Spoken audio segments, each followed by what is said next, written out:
काला जादू के कच्चे दृश्य, विकृत अचेतन प्रोग्रामिंग, दुष्ट लिंग विचारधाराएं। डिज्नी अब वह स्थान नहीं रहा जहां आपके मासूम बच्चों को जाना चाहिए। तो चलिए डिज्नी से दूर हो जाते हैं।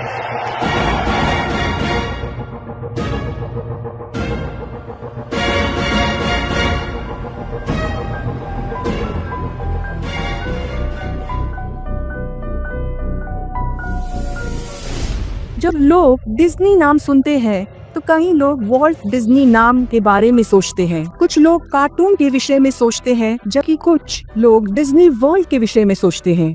यह एक करोड़ों डॉलर की संस्थान है जिनके पास मीडिया कंपनियों के व्यापक नेटवर्क का व्यापक स्वामित्व है, जिसमें Fox Entertainment Group, National Geographic partner, ESPN incorporated और ABC न्यूज शामिल है। वे खाद्य सहायक कंपनियों के भी मालिक है, एक जीवंत कानूनी संगठन। उन्होंने थीम पार्क्स और साथ में विभिन्न डिज्नी आउटशूट की मेजबानी और कई मीडिया ब्रांड्स अर्जित किए।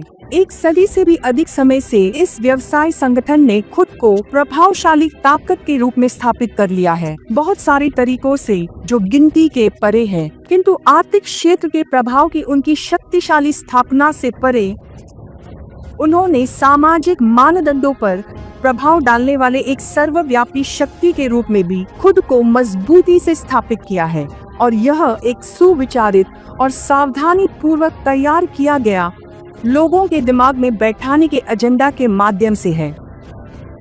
बोटानिकल शब्दकोश के अनुसार शिक्षा देने का अर्थ है किसी को यह सिखाना कि वह किसी विशेष समूह के विचारों, मतों, विश्वासों को पूरी तरह से स्वीकारे और दूसरे विचारों, मतों और विश्वासों को अस्वीकार कर दे। इस मामले में उपदेशक डिज्नी है। वास्तव में उन्होंने कई शताब्दियों से अधिक समय तक अनेक लोगों के मन में विचारों, मानदंडों, विश्वासों और सांस्कृतिक विचारधाराओं को दृढ़तापूर्वक स्थापित किया है। मेरी राय में घातक बात यह है कि डिज्नी आपके बच्चों के दिमाग में घर कर लेता है और वो हमेशा के लिए वहाँ रहता है। वह उनके दिमागों को कभी नहीं छोड़ता। उदाहरण के लिए ये परियों की कहानियाँ, ये सभी सार्वजनिक डोमेन की कहानियाँ जैसे कि Snow White, Alice in Wonderland या सिंड्रेला। अधिकांश समय आप अपने दिमाग में यह सोचते हैं कि यह डिज्नी कॉर्पोरेशन के स्वामित्व वाली एक बौद्धिक संपदा है। ये एलिस का सार्वजनिक डोमेन संस्करण नहीं है, ये एलिस का डिज्नी संस्करण है। जितना अधिक वो ऐसा करते हैं, उतना ही अधिक वे वास्तव में आपके दिमाग में विचार डालते हैं कि वे पैसा कमा सकते हैं और आप नहीं। यह अजीब है कि एक संस्थान ने मानवीय कल्पना पर एकाधिकार कर लिया है। ये क्रूरता है। विडंबना यह है कि डिज्नी की स्थापना धार्मिक संस्कारों वाले पुरुषों के द्वारा की गई और इसकी शुरुआती काम केवल सांस्कृतिक परियों की कथाओं का चित्रण था जो अच्छे नैतिक शिक्षाओं को सिखाते थे। किंतु दुखद रूप से ये साम्राज्य बहुत पहले से ही भ्रष्ट संस्थान में तब्दील हो चुका है जो भारी धोखे और विचारधाराओं के दुष्ट छड़ी चलाता है। दुर्भाग्य से उसके प्राथमिक लक्ष्य बच्चे हैं। आपको पता है, जिन्होंने डिज्नी की शुरुआत की थी वे बहुत ही धार्मिक थे।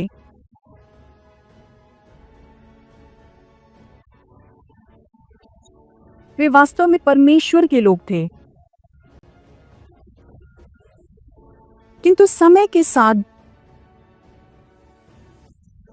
बहुत सारे परिवर्तन हुए, जब तक कि हमें डिज्नी के स्वामित्व और संचालन करने वाले सबसे अधार्मिक, वामपंथी, कट्टरपंथी मिले। मैं बड़ा हुआ रविवार की रात को डिज्नी के अद्भुत दुनिया के साथ। आप अपने परिवार के साथ एक कंबल में लिपट कर बैठते हैं एक शानदार डिज्नी मूवी देखने के लिए। पर अब वह कंपनी वैसा नहीं है जैसा था। डिज्नी पूर्णतः विश्वास का पर्याय था। वहाँ और भी चीजें थी, किंतु डिज्नी अच्छा था। और अब वह कंपनी वैसा नहीं है जैसा था। हमें उन पर भरोसा नहीं है। हम नहीं चाहते हैं कि यह एजेंडा हमारे बच्चों को अनिवार्य रूप से सिखाया जाए। वॉल्ट डिज्नी एक समर्पित मसीह थे। उनका बपतिस्मा हो चुका था। मैं कुछ ऐसा पढ़ना चाहता हूँ जो सच है। वह एक समर्पित बपतिस्मा ग्रहण किए हुए मसीह थे, जिन्होंने कहा, मैं अपने आप से यही चाहता हूँ कि मैं एक अच्छा मसीह जीवन जीऊं और उस उद्देश्य की प्राप्ति के लिए मैं अपने व्यक्तिगत, घरेलू और व्यावसायिक कामों और विकास को आकार देने में हर संभव प्रयास करता हूँ। मैं लगातार ध्यान देता हूँ कि किसी भी कार्य में उच्चतम नैतिक और आत्मिक मानकों को बरकरार रखा जाए। वह एक उदारतापूर्वक देने वाले व्यक्ति थे यहूदी कार्यों के लिए, और यहूदी संगठन बनाई ब्रिथ द्वारा वर्ष के सर्वश्रेष्ठ व्यक्ति के रूप में उन्हें सम्मानित किया गया था। जब संस्थानें और कंपनियां वामपंथी व्यक्तियों और कार्यकर्ताओं के लिए दरवाजा खोलती है, तब वो ट्रोजन घोड़े की तरह आएंगे और कंपनी को नष्ट कर देंगे। डेनिस प्रेगर एक और रूढ़िवादी लेखक और वक्ता है। मैं उनका सम्मान करता हूँ। आप जानते हैं उन्होंने क्या कहा? उन्होंने कहा कि वामपंथी द्वारा छुआ गया हर काम मूल रूप से बर्बाद हो जाता है। इस वैश्विक समूह के धोखे के मद्देनजर कई लोगों के दिमाग में भ्रमित करने वाले विचारधाराएं प्रोग्राम कर दी गई हैं, जो डिज्नी के प्रोग्रामिंग एजेंडा के अनुरूप अधिगम व्यवहार को जन्म देता है। रंग और लिंग भेद जैसे सरल प्रतीत होने वाली चीजों से शुरुआत करते हुए, क्या आपने कभी यह मुहावरा सुना है कि गुलाबी लड़कियों के लिए और नीला लड़कों के लिए है? क्या आपको पता है यह उन्हें कहां से मिला? उन्हें यह डिज्नी से मिला। तो ये छोटे बच्चे बड़े हो रहे हैं। नीला रंग जूनियर के लिए है और गुलाबी रंग शेरिल के लिए है।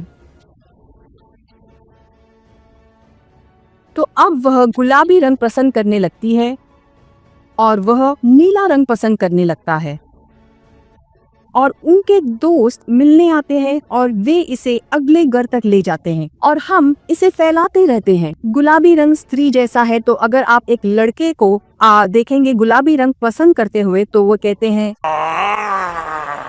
तो चलिए समय में पीछे जाते हैं 19वीं सदी में। उस समय लड़की और लड़कियों दोनों ही ड्रेस पहनते थे, मुख्य रूप से सफेद रंग में।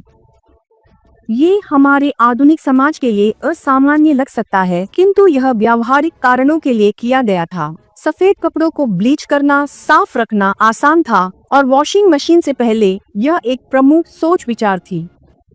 और बच्चों के लिंग की परवाह न करते हुए, क्योंकि इससे डायपर बदलना आसान हो जाता था।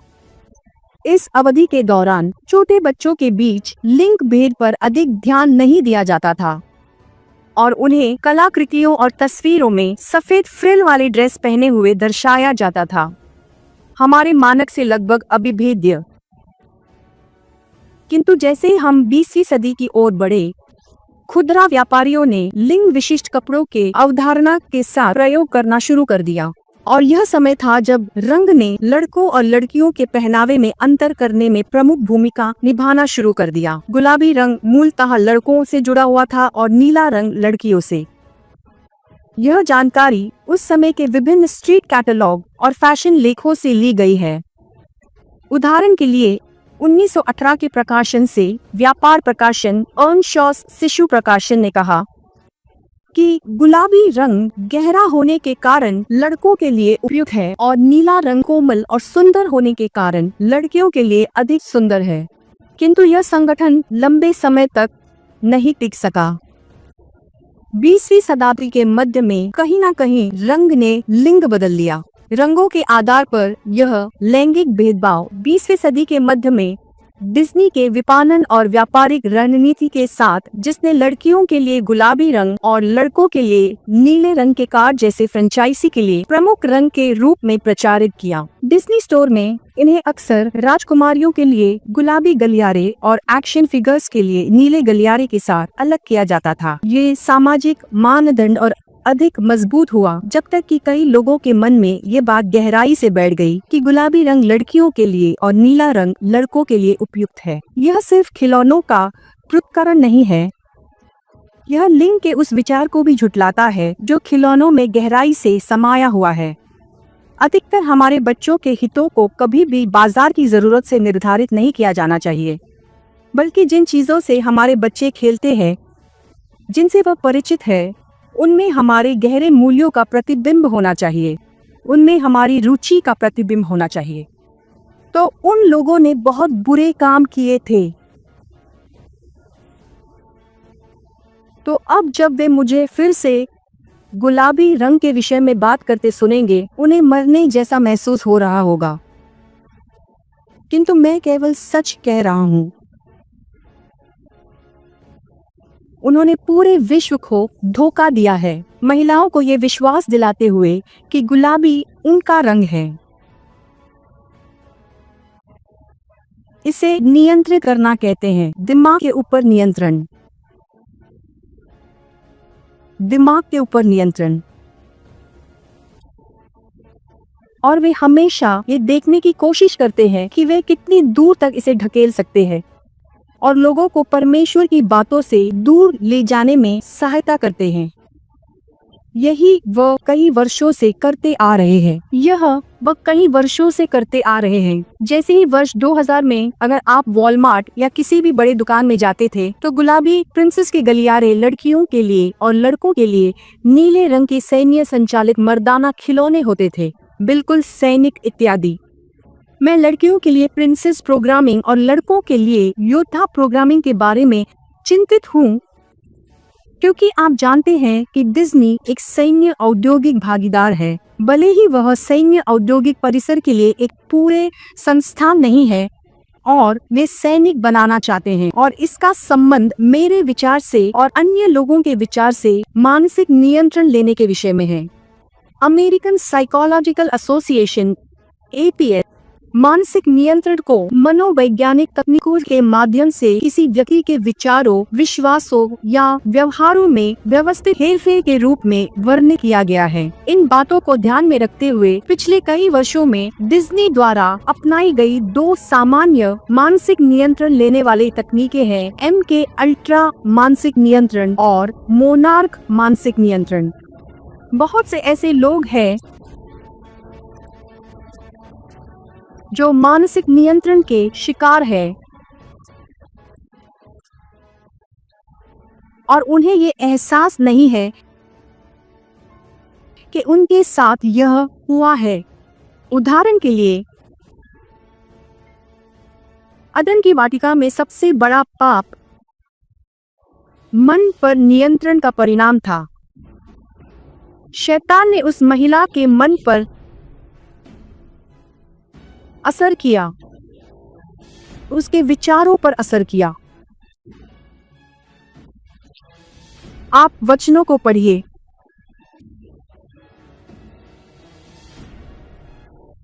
उत्पत्ति का 3 अध्याय, और आप देखेंगे मानसिक नियंत्रण। उसे पता नहीं था कि क्या हो रहा है। शैतान आज भी लोगों के दिमाग से खेलते हुए वही चालें चलता है।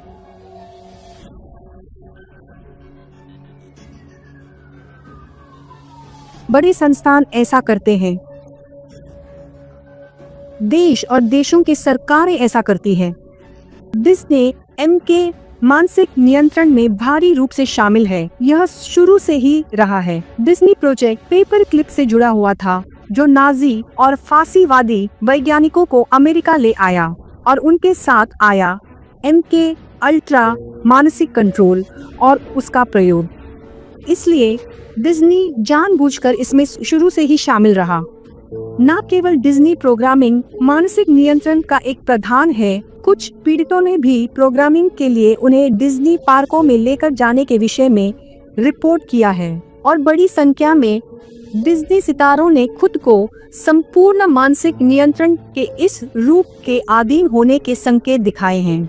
यही कारण है कि ब्रिटनी स्पीयर्स जैसे लोग अपना मानसिक संतुलन खो बैठे। MK अल्ट्रा मानसिक कंट्रोल हॉलीवुड में शासन करता है। MK अल्ट्रा में शामिल विभिन्न जगहों में से एक डिज्नी था और मुझे फ्लोरिडा में डिज्नी वर्ल्ड ले जाया गया। डिज्नी वर्ल्ड अपराध लोग में उनका बहुत परिष्कृत सेटअप है, जहां मानसिक नियंत्रण के प्रोग्राम होते हैं। सतह के नीचे सुरंगे या उपयोगिता गलियारे स्थित है, जिन तक विभिन्न दुकानों, रेस्टोरेंट और आकर्षणों में स्थित कुछ अचिन्हित दरवाजे के माध्यम से पहुंचा जा सकता है। यह वह जगह है जहां बच्चों की तस्करी, पोर्नोग्राफी और मानसिक नियंत्रण के कार्यक्रम कथित तौर पर हो रहे हैं। डिज्नी जैसी बकवास चीजें। आप कहते हैं कि माता पिता सोचते हैं कि डिज्नी उनके बच्चों को कुछ अच्छा सिखा रहे हैं। अब ज्यादा से ज्यादा माता पिता समझ रहे हैं कि डिज्नी उनके बच्चों के हित में नहीं है। मैं आपसे ये वादा कर सकता हूँ। आप आंकड़े देख सकते हैं कि अभी कितने लोग डिज्नी आ रहे हैं। ये संख्या तेजी से घट रही है क्योंकि लोगों को समझ आ गया है कि वे हमारे बच्चों की बुद्धि भ्रष्ट करने की कोशिश कर रहे हैं। ये लोग मेरे बच्ची को सिखाने की कोशिश कर रहे हैं बजाय इसके कि मैं अपने बच्चे को सिखाऊं। डिज्नी थीम पार्क में पीड़ितों के लिए कई स्तरों पर मन पर नियंत्रण रखा जाता है। मानसिक नियंत्रण का एक और स्तर जो सीधे बच्चों को केंद्रित कर रहा है, वह टेलीविजन कार्यक्रमों में अधिक कायरतापूर्ण तरीके से किया जाता है। इस बार अचेतन चित्रण और काला जादू, शैतानवाद और यहाँ तक कि ट्रांस ह्यूमनिज्म के प्रतीक को मानसिक नियंत्रण के उपकरण के रूप में फैलाया जा रहा है। यह दुष्टता है। प्रतीकवाद को समझे।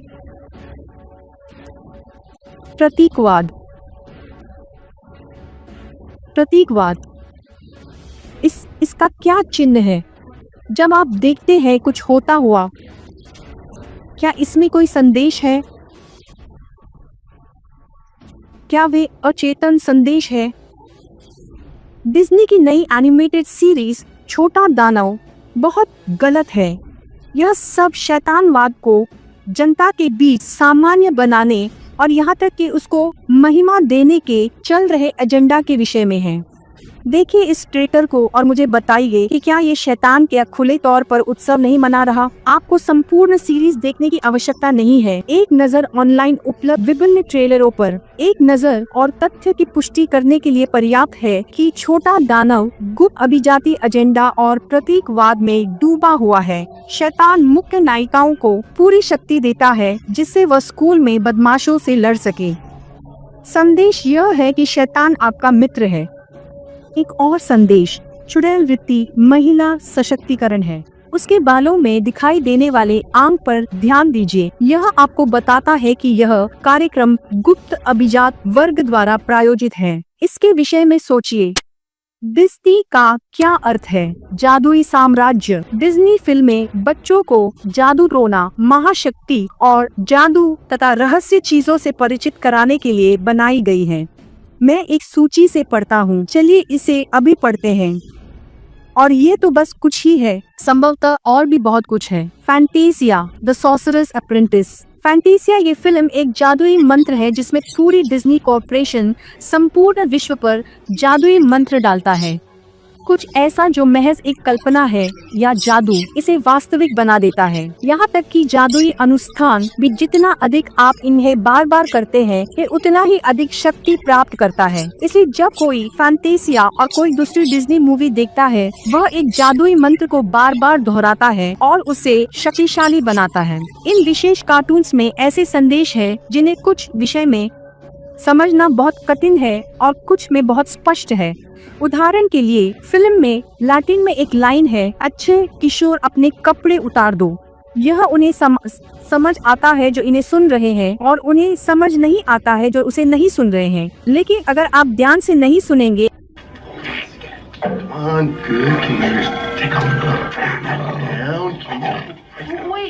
आपको पता नहीं चलेगा कि वहाँ पर ये है। दूसरी film beauty and the beast में एक नग्न महिला पीछे से कई बार अचानक प्रकट होती है। Beauty and the beast film में उन सभी में अचेतन संदेश भरा हुआ है। आप इसे देख रहे हैं और हो सकता है कि आपका दिमाग इसे नहीं भी देख रहा है, किंतु ये आपकी चेतना में जा रहा है। स्क्रीन पर बार बार दिखाई देने वाले शब्द यौन, यौन, यौन, नग्नपन, गंदगी, ये सब स्क्रीन से बाहर आ रहा है। ये सारी फिल्में नुकसान पहुंचा रही है। ये सभी अचेतन संदेशों से भरा है। पता नहीं वो तुम्हारे बच्चों की क्या प्रोग्रामिंग कर रहे हैं। संभवतः पूरा बॉलीवुड यही काम कर रहा है। जब मैं किशोर था और किसी ने मुझे यह दिखाया, मैंने सोचा कि यह कुछ फिल्मों में कुछ दृश्य है, लेकिन जैसे जैसे समय बीतता चला गया, मुझे एहसास हुआ कि वास्तव में हर डिज्नी फिल्म सैकड़ों अचेतन संदेशों से भरा हुआ है, आपके बच्चों के दिमाग को प्रोग्राम करने के लिए। यह अचेतन संदेशों के विषय में ही नहीं है, डिज्नी फिल्मों के संदेश को विकृत करता है। अच्छा, कौन सी फिल्म के विषय में बात करें? छोटी मत्स्यांगना, आधा मानव आधा पशु। संपूर्ण बाइबल में हर झूठे परमेश्वर आधा मानव और आधा पशु था। जानवरों और मनुष्यों का निरंतर मिलाप, ये मूर्ति पूजा है, ये दुष्टता है। फिर भी हर डिज्नी फिल्म मनुष्य और जानवर के मिलाप पर आधारित है। बाइबल में इसका उल्लेख है। आपको क्या लगता है कि वो हर बार सिंड्रेला का रीमेक क्यों बनाते हैं? एलिस इन वंडरलैंड, हर बार लोग कहते हैं वो क्यों इसका रीमेक बनाते हैं? ओरिजिनल सबसे अच्छा है। इसका रीमेक बनाने का उद्देश्य है इसे आधुनिक बनाना, ताकि आने वाली पीढ़ी को वो गुमराह कर सके। वह फिर से उसे बनाते हैं क्योंकि इस प्रकार की प्रोग्रामिंग में उनके लिए काम कर रहा है। वो इसे क्यों बदलेंगे? सिंड्रेला प्रोग्रामिंग उनके लिए सदियों से काम कर रहा है। वो प्रोग्रामिंग में कोई बदलाव नहीं करने जा रहे हैं और कोई नई प्रोग्रामिंग नहीं बनाने वाले हैं, क्योंकि हम ठीक उसी स्थान पर हैं जहां वो चाहते हैं कि हम हो। तो वे क्या करते हैं? वे इसे फिर से बनाते हैं। वे इसे आधुनिक बनाने के लिए उसे पुनः बनाते हैं ताकि अगली पीढ़ी इससे जुड़ सके। वह इसे और अधिक रंगीन बनाते हैं और अधिक आधुनिक। कोई संदेह नहीं है कि सारी प्रतीकात्मकताएं वहाँ मौजूद है, और मैं आपको पहले ही बता चुका हूँ कि यह चीजें पंतों से चलाई जा रही है। यही कारण है कि जो लोग इसके पीछे हैं, उनमें से कईयों को संकेत भी नहीं है कि क्या हो रहा है। कई वर्षों से कई ऐसे पात्र जो आपके कार्टून्स इत्यादि में देखते हैं, ट्रांस ग्रुप में उल्लेख किया है वॉल्ट डिज्नी और एफबीआई डायरेक्टर एडगर हूवर के बीच के घनिष्ठ संबंध को, और वे इस विषय में परस्पर प्रत्य व्यवहार कर रहे हैं कि बच्चों के टीवी शो में एफबीआई के प्रभाव को कैसे लाया जाए, जैसे कि मिकी माउस क्लब, क्योंकि यह बाल कलाकार और उनके शो देखने वाले बहुत से यौन व्यवहार द्वारा तैयार असंवेदनशील बनाए जाते हैं। क्योंकि यह बाल कलाकार और उनके शो देखने वाले बच्चे यौन व्यवहार द्वारा तैयार और संवेदनशील बनाए जाते हैं। डिज्नी के गठजोड़ वाले सितारे और नशीली दवाइयाँ की लत, अपराध, मानसिक परेशानी और उससे जुड़े व्यवहार के बीच एक संबंध है। वे हॉलीवुड के कुलीन निर्माताओं और संचालकों के अधीन रहते हुए सहन किए गए उत्पीड़न के उत्पाद है। डिज्नी से यहाँ तक पहुँचना आसान था। 6 वर्ष से लेकर 14 वर्ष तक छेड़छाड़ किया जाना ज्यादा कठिन था। ऐसी परिस्थितियाँ जहाँ पर हर समय आपके साथ शारीरिक रूप से दुर्व्यवहार किया जाना 12 वर्ष की उम्र से पत्रकारों द्वारा आपका पीछा किए जाने से कहीं अधिक कठिन था। मेरे साथ छेड़छाड़ तब भी हो रहा था जब पत्रकार मेरा पीछा कर रहे थे, इसलिए मेरा दिमाग में यह सोचना भी बहुत कठिन था। तस्वीरों की बड़ी चमक और हर कोई सोच रहा है कि वह मुझे जानते हैं और मेरे बारे में बात करते हैं, लेकिन उन्हें कोई अंदाजा नहीं था कि उस समय मैं किस तरह के दुर्व्यवहार का सामना कर रही हूँ, और मेरे आसपास के सभी लोगों ने देखा और इसके विषय में कुछ नहीं किया। कागज पर उन्हें राक्षस कहा गया है। शरीफ ने उनके विषय में और कहा, ये बहुत बुरे लोग हैं। बाल पॉर्न के मामले में गिरफ्तार किए गए 8 लोगों में से 40 वर्षीय पॉल व्हील भी शामिल था। पॉल व्हील एक डिज्नी कर्मचारी था जो कॉस्मिक रेस नामक रेस्टोरेंट में कार्यरत था। बस इंतजार कीजिए यह जानने के लिए कि उसके पास कथित तौर पर क्या था। अपने आप को तैयार कीजिए। वह एक सीडियो मैसेजेस था। वहाँ पर तस्वीरें थी जहाँ उन्होंने यौन उत्पीड़न के तैयारी में बच्चों को बांध रखा था। व्हील पे बाल पॉर्न के 540 मामले दर्ज है, यानी 540 गंभीर अपराध। पॉल व्हील जैसे लोग डिज्नी में क्यों काम करते हैं? क्योंकि बच्चे वहां पर है और वे बच्चों के आसपास रहना चाहते हैं। डिज्नी प्रोग्रामिंग के माध्यम से आने वाले लंबी लोगों की कतार ब्रिटनी स्पियर्स और जस्टिन टिम्बरलेक, आपको क्यों लगता है कि ये सब डिज्नी से ही शुरू करते हैं और फिर वे डिज्नी से बाहर निकलते हैं और फिर उन्हें मुख्य धारा में ले जाया जाता है और वे बड़े सितारे बन जाते हैं और आपके बच्चे उन्हें साफ सुथरा देखते हैं और एक माता पिता की तरह आप उनका समर्थन करते हैं। आप कहते हैं, ओ ब्रिटनी स्पीयर्स को देखो, वह मिकी माउस क्लब में एक अच्छी लड़की है। बच्चे उनके प्रशंसक बन जाते हैं। हैना मोंटाना, बच्चे उनके प्रशंसक बन जाते हैं और उन्हें लगता है जैसे कि वे उनके साथ बड़े हो रहे हैं। फिर वे उन्हें डिज्नी प्रोग्रामिंग से बाहर भेजते हैं मेन स्ट्रीम मीडिया में और उनका रवैया बदल जाता है, उनके कपड़े पहनने का तरीका बदल जाता है और वे कामुक हो जाते हैं। आपके बच्चे उनके साथ बढ़ रहे हैं और वे बड़े हो रहे हैं। अब वे उनकी तरह कपड़े पहन रहे हैं, अब वे उन्हें फॉलो कर रहे हैं और वे इन झूठे आदर्शों की आराधना करते हैं क्योंकि उनके साथ वे एक संबंध बना चुके हैं, वे एक ही उम्र के हैं। ब्रिटनी स्पीयर्स मुझे समझ सकती है। मैं बड़ी हुई ब्रिटनी स्पीयर्स को देखते हुए। अब ब्रिटनी स्पीयर्स की प्रोग्रामिंग बदल जाती है। वह एक राजकुमारी से एक वैश्या बन जाती है। ऐसा क्यों है? या माइली साइरस, वह टीवी के एक साधारण व्यक्ति से एक शैतानी हस्ती बन जाती है। वह शैतान की तरह कपड़े पहनती है, सेक्स को बढ़ावा देती है, अपने संगीत में नशीली पदार्थों और शराब को बढ़ावा और ऐसी कई अन्य चीजें करती है क्योंकि वह बच्चों को इन लोगों का अनुसरण करने के लिए प्रेरित करते हैं और फिर उन्हें मुख्य धारा में डाल देते हैं। वह उनका बाहरी रूपांतरण करते हैं और उन्हें और अधिक वयस्क दिखाते हैं। बच्चे अब किशोर हैं, माता पिता अब उन पर नियंत्रण नहीं रख सकते। वॉल्ट डिज्नी कॉर्पोरेशन में हाल ही में अपनी प्रोग्रामिंग कंटेंट में LGBTQ के असफल एजेंडा को शामिल करके एक और भयानक प्रकार की शिक्षा दी है। डिज्नी के शीर्ष कार्यकारी के साथ एक आंतरिक बैठक के वीडियो लीक हुआ जिसमें बहुत कुछ उजागर हो गया। मुझे डरने की आवश्यकता नहीं थी, जैसे वहाँ दो पात्र एक दूसरे को छूम रहे थे और मैं जहाँ पर थी मैं बस मूल रूप से विचित्रता जोड़ रही थी। यह कैरी बुर्क है जो डिज्नी की अध्यक्ष है। मैं यहाँ पर हूँ 2 बच्चों की माँ के रूप में, जिसमें से एक बच्चा ट्रांसजेंडर है और दूसरा ट्रांससेक्सुअल है और मैं एक लीडर भी हूँ।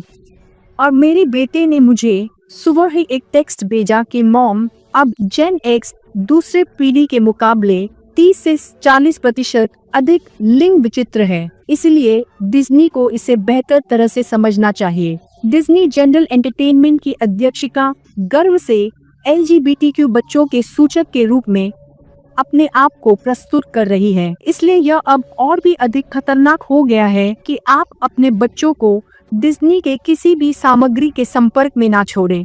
तो यह वह सुंदर अच्छी कंपनी नहीं है जिसके विषय में आप पहले जानते थे।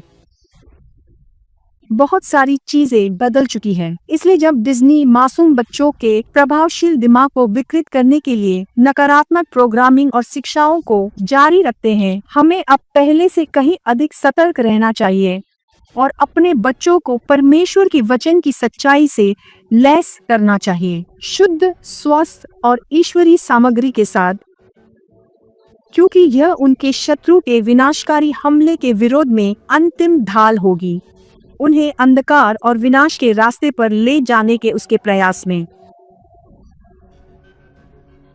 भजन संहिता 127:3। देखो, बच्चे यहोवा के दिए हुए भाग हैं।